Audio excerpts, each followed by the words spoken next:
अक्सर हमारे बहन भाई इस आयत के पढ़ने में यहाँ दो मिस्टेक्स करते हैं। जब सीन को वाव से मिलाते हैं तो बाज पढ़ते हैं सू खींच कर मिलाते हैं, वो समझते हैं कि वाव अदा हो गया, और बाज इसको पढ़ते हैं सुव झटका देकर पढ़ते हैं, वो कहते हैं कि वाव की आवाज आनी चाहिए। यहाँ पर ऐसे दोनों तरीके दुरुस्त नहीं हैं।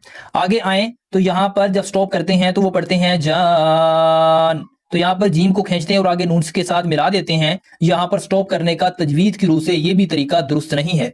आज इंशाल्लाह इस वीडियो के अंदर दोनों गलतियों को दुरुस्त करने की कोशिश करते हैं। दिल से दुआ है अल्लाह ताला आपकी तरफ बढ़ने वाले हर शर को खैर में बदल दे। सूरह रहमान आयत नंबर 39 के अंदर ये लफ्ज मौजूद है।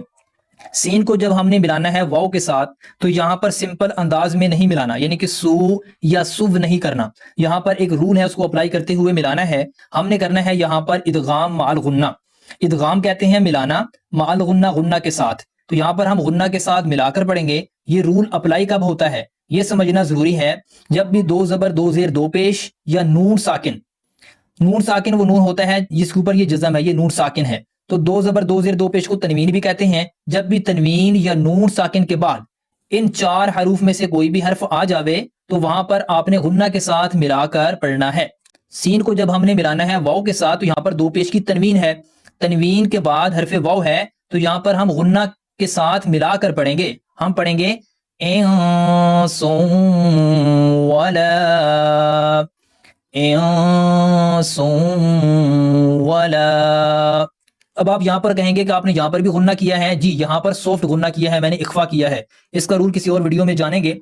आगे चलें तो यहाँ पर अलिफ से पहले जबर है तो अलिफ मद्दा है, इसलिए जबर को दो हरकत के बराबर खींचना है। यहाँ पर आगे देखें तो जीम के ऊपर हमने मद करना है और आगे नून के साथ मिलाना है। यहाँ पर ये जो मद है इस मद का नाम है मद्दे लाजिम। मद्दे लाजिम की ये पहचान है कि इस मद के बाद आगे वाला जो हर्फ होता है, आगे वाला जो लेटर होता है उसके ऊपर या तशदीद होता है या जज़म होता है।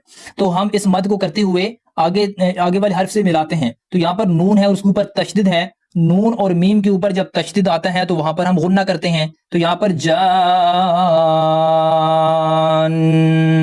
अब सवाल ये पैदा होता है कि स्टॉप करने की सूरत में नून के ऊपर जो दो पेश हैं तो उसकी भी तो आवाज हमने पैदा करनी है। तो दो पेश को हम ड्रॉप करते हैं, उसके ऊपर जज्म लगाकर पीछे वाले हर्फ से मिलाकर पढ़ते हैं। अब यहाँ पर दो नून है, जीम को हमने यहाँ पर खींचा और नून के साथ दो नून के साथ मिलाना है। तो यहाँ पर कैसे स्टॉप करेंगे? ऐसे ही करेंगे जैसे कि हमने गुन्ना किया है, तो दो नून अदा हो जाएंगे। इसका कोई और तरीका अलग से नहीं होगा। जान,